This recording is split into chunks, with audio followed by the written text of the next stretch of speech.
thought it was good as we progressed into game week. It was good having the prior week of introduction and really trying to just ramp up the confidence, understanding, really trying to hone in on our on the details, continuing to focus on situations that could show up throughout the course of the game. I think guys are handling that. I think especially some of the young guys, the newcomers, just building that that confidence and communication.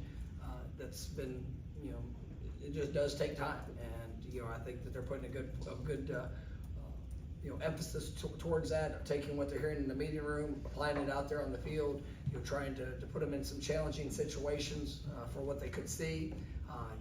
First game of the year, you're always going to have a big, there's always going to be a lot of volume that you're going to throw at them of potential things that could show up. And, I've been pleased with how the guys have responded through that, throughout the practice time. And, tomorrow, Friday, they're going to be critical as we continue to lead up to game day. But I think our guys are in the right place. Got a great mindset. It's been good. You're getting a couple guys back in practice. I know I mentioned Squirrel this week. He's able to get some work over the weekend, and he's looked good. Getting back out there on the field. Really feel that his confidence in how he's playing. Seeing guys that that you might have been a little bit limited. Really been able to cut loose. I think that they're moving fast, and I'm excited about the way that they've worked throughout this week up to this point. All right. I know you guys like the talent in your secondary on defense, but obviously their wide receiver core is probably as good as it gets. What challenges do they present? Is it one guy, two guys, five guys? No, I mean that's every guy that's in the receiving core can hurt you. I mean, and they're talented players. I think they do a great job in how they move their receivers. So they're not going to just be in one place. Whether they're playing on the outside, moving to the slot. Guys that are aggressive to the ball. When it's in the air. I mean, you see contested catches. And it's schematically they work to try to find the best one-on-ones that they can. And so every person in our secondary has to be prepared for their moment. And it's trusting technique, leverages. Whether it's man, zone, whatever we're playing. You've got to put yourself in the best position. They're going to make some plays. That's going to happen throughout the course of a game. I mean, because it is this is arguably one of the best receiving corps in the country that we're going to be facing. And so but at the end of the day, if they get their hands on the ball, we've got to make sure that we're violent to all things. And and the aggressiveness of how we play. I think our guys are excited for the opportunity that we have. But I mean, it definitely is going to be a great challenge. We'll come over here to Brendan. How is Daniel Lyons doing? Like when we talked to you, I think midway through camp. Daniel, he was working his way back throughout the better part of the summer. And in all honesty, I mean there was some missed workouts for conditioning. There's some things that he had to kind of get himself back into the flow. I think he's done a great job through fall camp of being able to do that. And he is I would say this last week plus. I mean you've seen that consistency show up of effort, the strength that he's had. He's played meaningful snaps for us, and he's shown the flashes of what he could do. I think that the consistency is really you're starting to emerge, and I've been proud of him for that. And just the way that he's playing, and obviously the longevity of what he's able to do that was much different than the first couple weeks of fall camp. Chris? Over the last month, how does that starting group of you kind of come together and got a better feeling playing beside one another? No, I mean I think it's been really good, and from the communication to the competition that they have, and then just working the different combinations, and whether it's twist game, whether it's obviously run schemes, understanding IDs. I think Luke Bedwell's done an outstanding job just as a center, and that bases so much of the communication off of what he sees and the different looks that we get. And I mean he's remarkable, and I think that you see guys that he is able to create a confidence of at least knowing that we're putting ourselves, you know, in the best position to get started, and then we got to react to whatever shows up. And so, you know, you see that, you know, those different combinations, you see the different pass offs, you see the way that guys are gelling together, and you know, I think we put ourselves in a position to be able to have, you know, seven to eight guys that we've felt a lot of confidence in, that we can go you know, win football games with, and I still feel like there's guys that are pushing to continue to develop, and you know, that's what you're looking for, especially in that group, and guys that have played a lot of football. And you know, you look at the top 6 guys that we've had. I mean, they've all been multiple year starters throughout their careers, and you know, I mean, it's been fun to see them you know, gel together. Bob? Coach, with the 105 scholarship limit now with the rosters, how did you plan for that? Say months out, years out, and then how's it helped? How's it limited? Yeah, you know, I mean, well, there was a lot of talk of it, I guess, this off season, coming out of the season in 24, that there was going to be a reduced roster count, and you know, it hadn't been approved, and you know, some of those things. So, you know, I was very transparent with a lot of our players.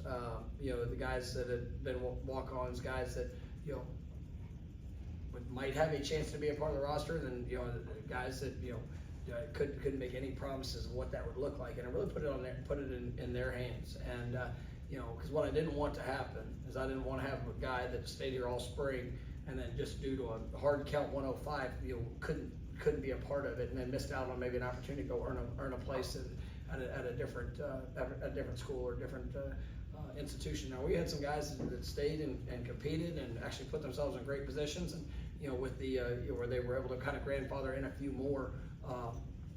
You know, it's allowed us to have, you know, just you know, a little bit over just what the 105 is. But I'm excited about where our roster's at, and you know, really the growth and development of certain positions, and some guys that we were able to you know, to kind of get in and have an opportunity to go and, you know, showcase their talents and abilities. And you know, some guys have already, in a very, you know, quick fashion, you know, shown themselves to be guys that will be able to help us in the short term, but I think become, you know, great players there in the long term too. So I think it's all come together really well, and you know, obviously there will be some continued ebb and flow of how that goes from year to year. Liam? For a guy like Jalen Lucas, obviously last year there was a lot of excitement and it ended really quickly. Gets a start, and what kind of impact can he have, especially in Gus's offense, with the ability to kind of move around and be a gadget kind of player? Yeah, I mean, I think he really is he's a game changer in a lot of different ways, and you know, he's got great speed, acceleration, you know, deceleration, making guys miss. You know, and then he's so versatile. I mean, he can line up, you know, in the backfield. You can move him around. You know, he's got really good ball skills. I think, you know, obviously offensively, I think that's going to be a critical component, and being able to get the ball to our playmakers, and no doubt that he's one of them. But then also, you'll be able to, you know, find the ways in special teams for him to be able to just get touches. You know, and every time he gets the ball in his hands, you know, something electric can happen, and he's put a lot of time and work in that. And you know, so I'm really looking forward to seeing his impact. Brendan? What aspects of having Gus as a play caller are you looking forward to for yourself, I guess, from a game management perspective? No, I mean, it definitely helps. You know, even just in my game preparation. I mean, just to say, even to take another step in how thorough I can be of you know, just situations that arose. You're trying to be able to give probably a little bit of different insight when it comes to special teams and defensively, things that I see, expect. You know, being able to have a little bit more freedom on that, just in my personal time, with being able to study and get you know, that perspective. And then, you know, obviously, you know, Gus and I have a great relationship, and have been able to you know, do a really good job in just being able to combine perspective. You know, obviously that's my foundation of you know, what we've done offensively. It really comes from him. And you know, as I grew, you know, throughout the years, you know, there were some differences that showed up. But you know, this is his offense, and you know, to be able to see, you know, how he's continued to grow and evolve, and all things that he's been able to do throughout his career. I mean, it's been a lot of fun for me, and you know, obviously it's everything that we're doing is to put our, you know, our players in the best position to go make plays in all three phases, and, you know, I've liked how it's been for my game prep, but also looking forward to Saturday and just, mode of operation. Ira? We talked to Randy Pittman yesterday, and, I mean, we know that he's gonna be a key player for you guys, but he just seems like an impressive dude, like, he just seems like it's what you want as a football player. Has he been that? Yeah, I mean, he's probably one of the most competitive people I've ever been around, ever. He is you know, Randy's got a great skill set. You know, he's not the biggest guy in the world when he walks in, but man, he will fight, and he will do everything that he can to put himself and this football team in a position to be successful. And, you know, you talk about guys that are winners. I mean, you know, Randy's got that, and you know, even at times since he's been here, helping him kind of grow through the process and emerging as a guy that is, you know, has such leadership potential. But you know, when he talks, guys listen, because they watch him work, and he is like players talk about, you know, being a dog. I mean, you know, when he shows up, you're getting one thing, and there's no doubt about it. Got an elite mindset when it comes to the competitive nature of this game, and doing all that he can to help the team, you know, go be successful. Corey? How do you, Gus hasn't really taken, well, he's been his own boss for a good long while now. How do you envision the dynamics going on Saturday, if it is a fourth down decision? Or if it is, you have a suggestion, like how do those dynamics work? Yeah. Because he goes so fast, I wonder how that communication could work. And it's really, you know, obviously when you're a head coach and you're calling it, it's you know, you don't have to communicate with anybody, but there would still be elements of, you know, even when I was calling plays, hey, because after maybe a second down, knowing that, hey, there's a thought process of how we might attack these next two downs. Now I just get to say it on the headset, and you know, it's you know, I try to think of all options of what could, you know, how it's going to flow. If there are opportunities where, hey, we're going to have a fourth down call potential, I like to tell guys early, because I think sometimes that could affect every part. It could affect the third down situation, and just kind of play a step ahead. And you know, that's been part of, you know, even our preseason preparation when it comes to scrimmages and working 2-minute drills, 4-minute drills. It's a lot of it, yes, for players to understand it, but more than anything else, you have two new coordinators on both sides of the ball. How we're going to be able to work together in our communication, the expectation I have for them, for the staff, and then, you know, all the things we can do to help put, you know, this football team in a position to succeed. Matt? Last year felt like starting in Ireland, you guys didn't really get a normal weekly routine, and then the Monday game, right? Like it was all kind of messed up because it was off and having to travel overseas. A lot of things messed up about that. Yeah. This year you actually got to get in that routine early, like starting last week as a game week, and then you're in it normal this week. How much does that help you guys that it's the regular routine right away? Yeah, I mean, I think there's definitely a benefit to it. It's got to show up on Saturday.